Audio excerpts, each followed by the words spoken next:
Hello and welcome to Farm Connections. I'm your host, Dan Hoffman. On today's episode, we discuss planting climate-resilient plants and trees with Angela Gupda of the University of Minnesota Extension in Rochester. We talk about carbon emissions and conservation practices with Mark Gutierez in Owatonna, and the University of Minnesota provides us another best practices segment. All here today on Farm Connections.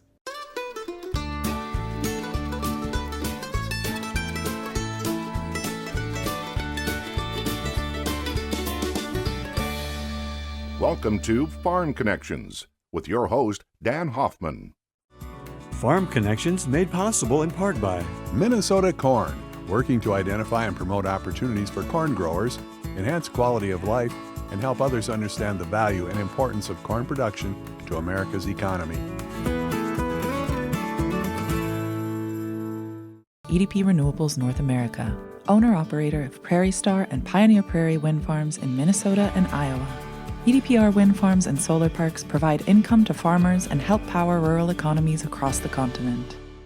R&S Grain Systems, a family-owned business serving its customers for 50 years with leading designs in the manufacturing of grain handling equipment and grain storage systems. You can call them for a quote today. Mower County Farm Bureau Association advocates for agriculture based on the policies and beliefs of its members. It's dedicated to making the voices of its members stronger. You can learn more about membership benefits at fbmn.org. Welcome to Farm Connections. We traveled to Rochester, Minnesota to the University of Minnesota Extension office, and with me is an expert on woodlands and plants, Angela Gupda. Welcome to Farm Connections. Thank you so much. What a great program you've got and a lot of research. Tell us about it. Well, thank you so much. So I was delighted to talk about Climate Ready Woods today, and that's a new project that we launched last fall of 2023, and it is really enabling woodland owners who want to rewild and think about preparing for the future climate of Minnesota through native understory trees and plants. Some of the plants are near natives in that they are not native to Minnesota today, but are projected to do really well in our future climate and are native to the eastern United States. But in addition to thinking about climate, we also incorporated information that the trees and plants are beneficial to the ecosystem at large. So think lots of pollinators, bees, small mammals, birds, that kind of thing. And so people, if they're anxious to make sure that they're providing great habitat for their favorite bird or their favorite pollinators, and they want to have a climate resilient woods, then the Climate Ready Woodlands list at the University of Minnesota would be a good choice. Well, Angela, it became very apparent when some of the people started talking about losing tens of ash trees. The change is stressful. Yeah. Why are trees important? Why are plants important to our ecosystem and to us as people? Yeah, great. So photosynthesis, but I won't take you back to elementary school. So no, trees and plants offer all kinds of great things. So we use wood products in our furniture, in our homes, paper products, but we also, we benefit from photosynthesis and trees and plants through our breathing, our air, our water quality. These are all services that our trees and forests provide, and the wildlife that I already mentioned, and the products. So a lot of people are talking about having lost ash trees, the emerald ash borer. The wood may still have value if you can find someone to borrow it. The market has been kind of flush, but these are all values that are common within woodland owners. And so we want to make sure that our forests today continue to provide all those same services in the future, even though the climate around us is changing. And so we really work to incorporate all of those things and recognize that every woodland owner has their own goals and objectives, and that's fine. We're just offering them more choices about ways to think about that in different trees and understory plants, which is fairly unique to have understory plant recommendations that can do these multiple things for us. But I think it's super important to realize that we want to keep forests as forests. So if your ash has died, this is an opportunity. Change is happening, so you can help facilitate the change that you want. And so we're offering ways in which you can do that through these trees and plant lists. When you speak of change, of course the insect or disease is part of that, but what possibly accentuates those things or accelerates their damage? Yeah, so I've mentioned climate change a couple times, and I'll stay with that theme for right now. So emerald ash borer has never been found in plant hardiness zone 3. And so for a long time, that was northern Minnesota. But our new plant hardiness zone maps came out, and now that zone 3 is like the northern third to even quarter of Minnesota. So as that zone creeps out of Minnesota, all of the ash trees are becoming exposed. And we actually saw that in the late winter 2023, 2024, as they were doing those emerald ash borer surveys. Very quickly we found it just past what had been the edge of zone 3, and that's because emerald ash borer knew before the USDA had their new maps out that zone 3 had creeped north. The other thing that this matters, 2 other reasons, is invasive plants are super common in our understory, and they can prevent our trees from reestablishing. Like the seedlings can't get established in those invasive buckthorn and honeysuckle understories, and those we are more resilient for more invasive plants the warmer and wetter we become, right? So invasive plants will continue to be a problem, and they are exacerbated by climate change. The opportunity is some of these natives that thrive in these warmer, wetter natives today in southeast Minnesota. We have a lot of them already because we're the warm, wet corner of the state, and the eastern deciduous hardwood forest creeps into Minnesota, but it's the bulk of it is further southeast than us. So many of those same species are already likely to do well. And as we get warmer and wetter, that region will just move. But it's all change. And change can be really hard, right? It can be hard for our trees, it can be hard for our forests, it can be hard for us. And so we really think about how we can create resilient communities that can then steward resilient ecosystems. And part of that is having hope that you can make a difference and you know how to do it. And we hope that our tree and plant list provides some of that. You can make a difference. Study, plan, make good decisions, right? Exactly. Well, you certainly helped with that. And something that came out in the meeting really was several of the participants seemed to love trees. The sight, sometimes the sound of wind moving through the leaves, but most of them had trees somewhere on their property, and they smiled and thought about enjoying that space. Did you notice? Oh, of course. Everybody loves trees, right? Sometimes it makes my job really easy. Sometimes it makes it hard. But right. And then we also can get passionate about specific types of trees. Like, do we really love our sugar bush, or are we really passionate about ramps in the spring, or are we really passionate about birch trees up north? And to identify those passions and then plan for them, there's a way in which you can think about that. And so in this work, we talk about resistance, resilience, and transition. And resistance would be like retaining what you have and really working to do that. And that will get harder over time, but it's not impossible. And then resilience is where you're going to sort of hedge your bets and do a little bit of this for the future and retain some of your species that you love. And then transition is where you're really leaning into that different future, and you're going to really diversify some of your trees and understory plants and prepare for that different future. And we really recommend that people think about this, applying each of those 3 approaches as a spectrum across their landscape. So don't lean everything into one, right? We want to hedge our bets and not put all of our eggs in one basket. And I also think this leads a little bit into ecosystem redundancy. So if we have multiple species that can fill the same niche, then I think that makes us better prepared. And so one example that we can look back in history and look is when Dutch elm disease came through and killed the elms in our forest, ash trees filled a lot of those ecosystem niches. And now that emerald ash borer has come through and has taken out our ash trees, like, what's to fill the niche now?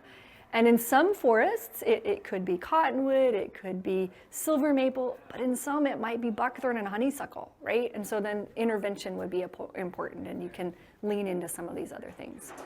You spoke quite a bit about zones, and of course when we go to the nursery we see zones. Can you expand on what that really means? Yeah, so the plant hardiness zone maps are intended to be maps to help us make good decisions on what plants to plant where. But they're shifting, and that's a direct result of climate change. So in 2023, we saw the USDA come out with a brand new plant hardiness zone map, and there was pretty significant changes in our zones.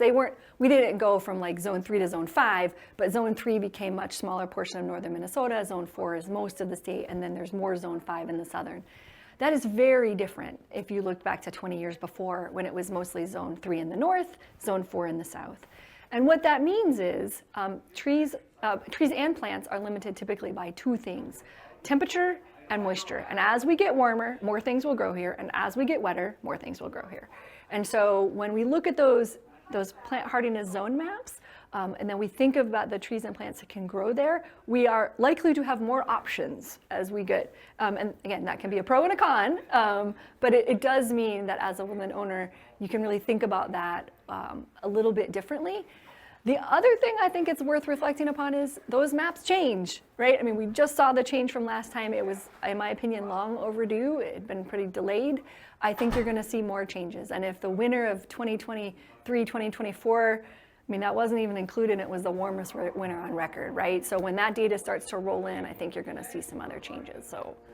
Well, speaking of data, you had some excellent slides and presentations.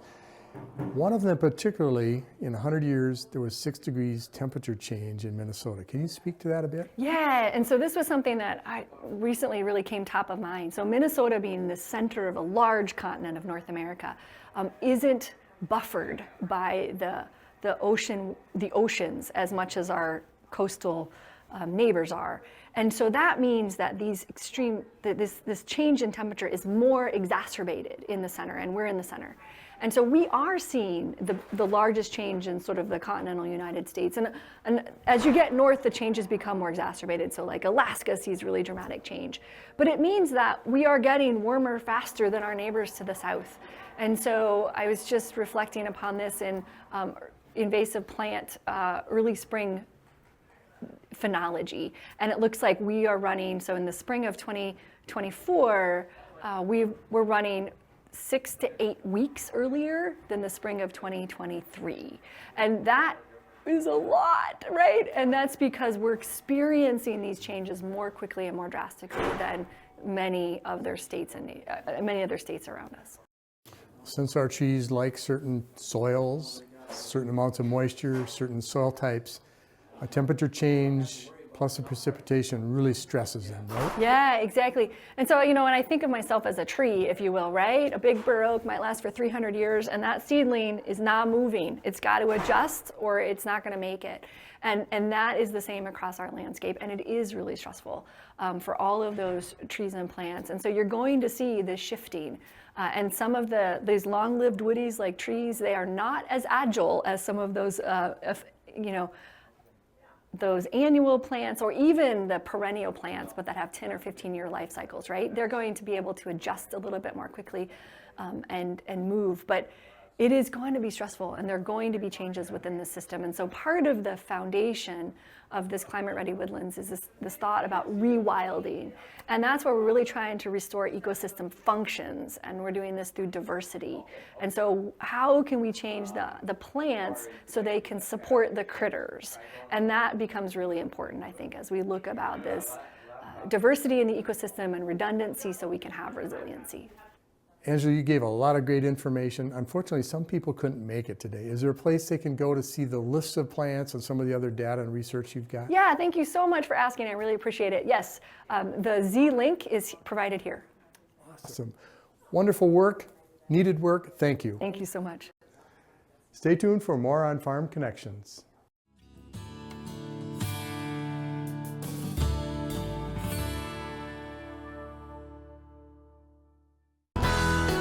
Farm Connections Best Practices, brought to you by Absolute Energy and AgVantage Software.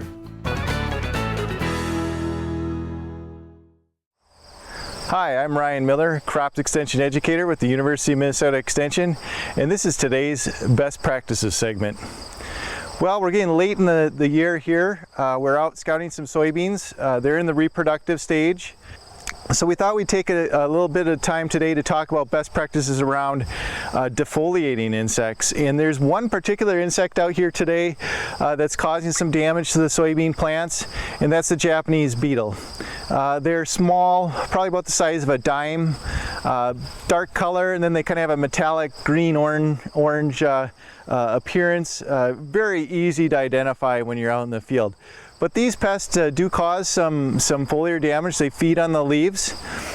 In this field, they tend to be pretty distributed throughout the field, but then they kind of aggregate on individual plants in feed. So they're not completely uniformly distributed, but they are out here. And so soybean defoliators, there's kind of 3 different thresholds for defoliating insects. First is those early vegetative stages. We can tolerate more leaf loss at those stages. Now that we've moved into the reproductive stages, the tolerance for loss goes down. Early in the season, we can get 30% defoliation before we need to institute a control measure to control that insect and stop it from feeding.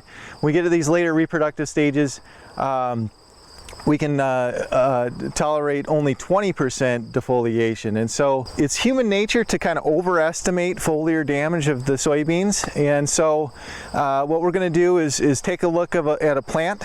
Our general recommendation would be on a field to look at 10 plants. If you're on a very large farm, you're going to need to look at more than 10 plants. But typically you can look at 10 plants and get away with that. Actually see some beetles on this, and normally I would move throughout the field and pick another random plant out here, but for the cases here to explain kind of what we're looking for, we can see the beetles are going to now fly away from this leaf here, but we're looking at this top leaflet or set of leaflets, and you can see there is some damage here, and it's not very high. There may be 5 to 10% leaf loss on this particular leaf. When you look at all 3 leaflets, it's probably closer to 5%. But again, if we go down into the mid canopy, select off another leaf, we can see there's 0%. And if we go down the lower canopy again, we're not going to see any damage. So if we were going to sample all the plants in this field and kind of come up with an estimate of defoliation, I'm sure we'd be at or just below 5% defoliation in this particular field. So again, it would not warrant a control measure.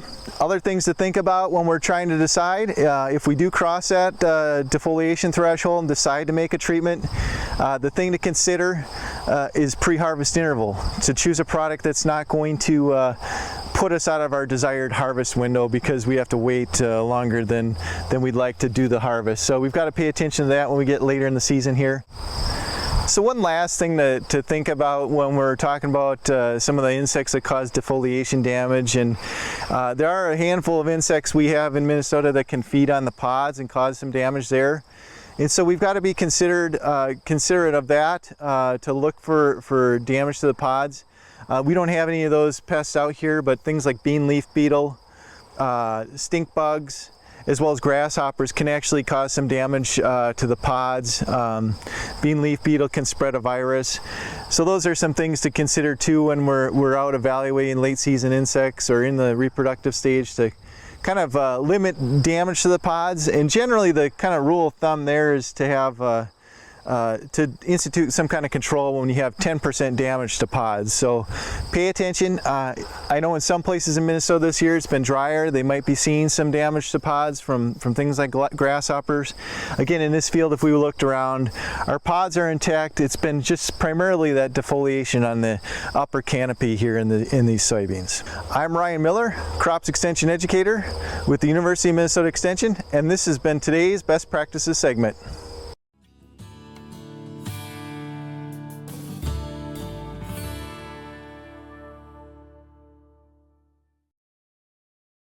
Farm Connections is on site in Owatonna, Minnesota at the Carbon Intensity Workshop, and with me is Mark Gutierez of the Minnesota Soil Health Coalition.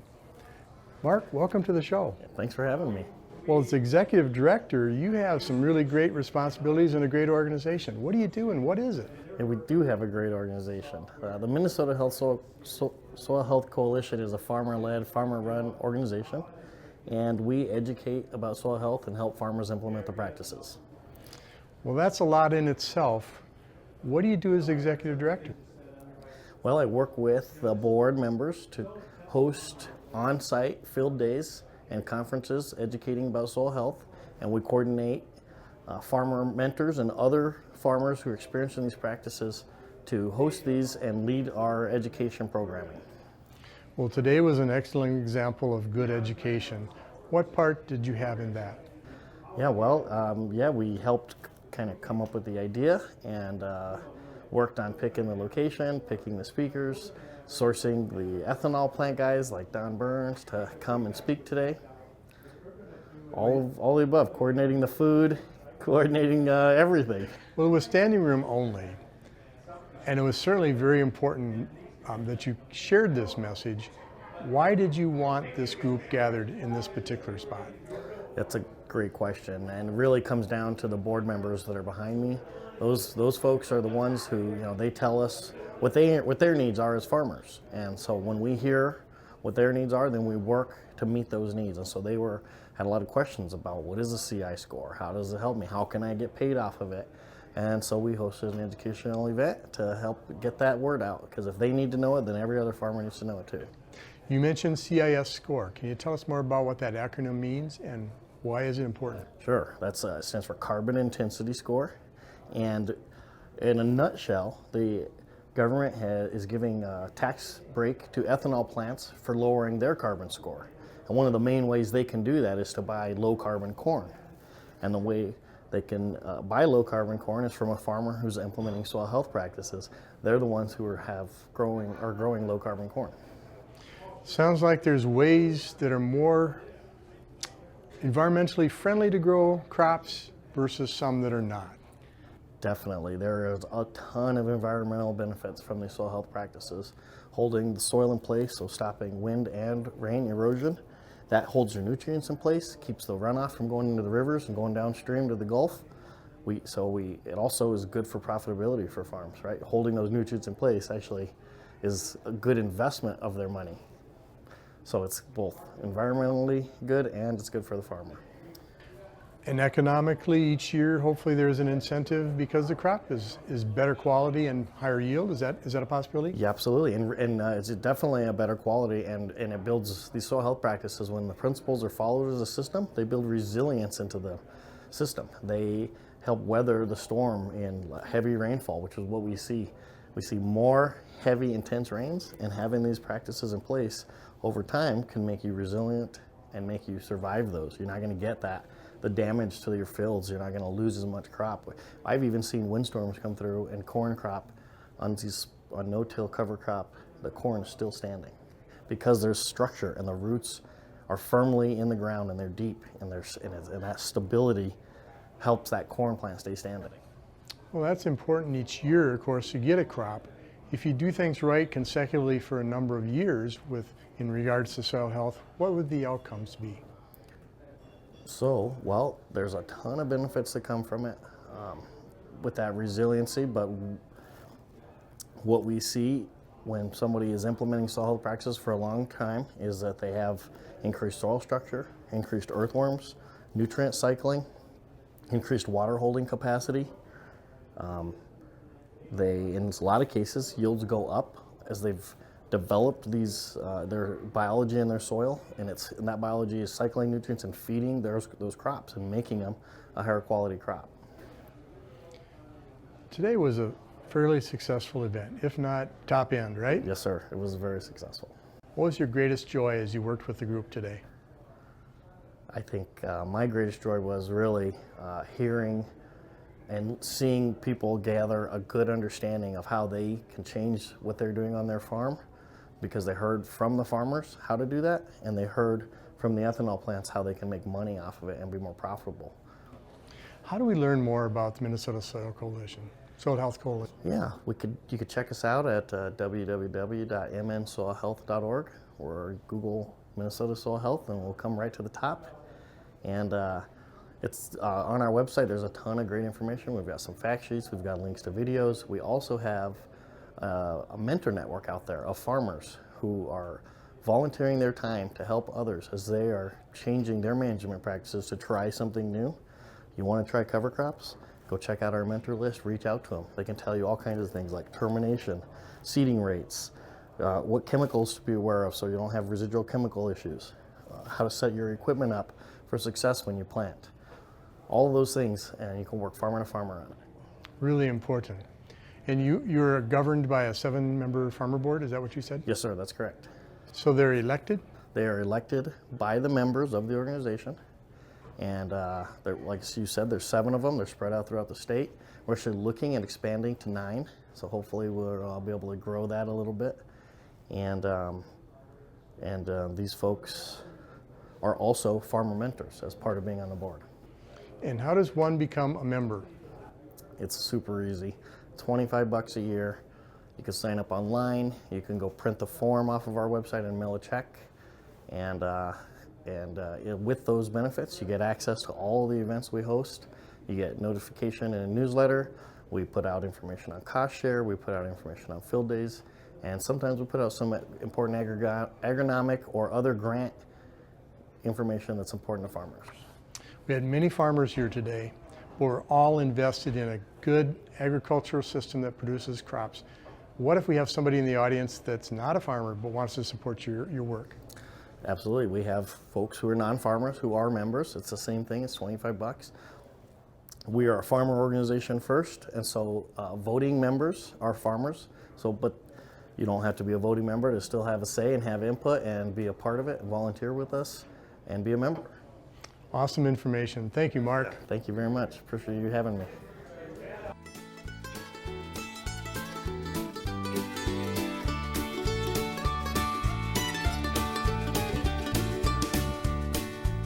Well, that just about does it here for today's episode of Farm Connections. I'm Dan Hoffman. Thank you for joining us.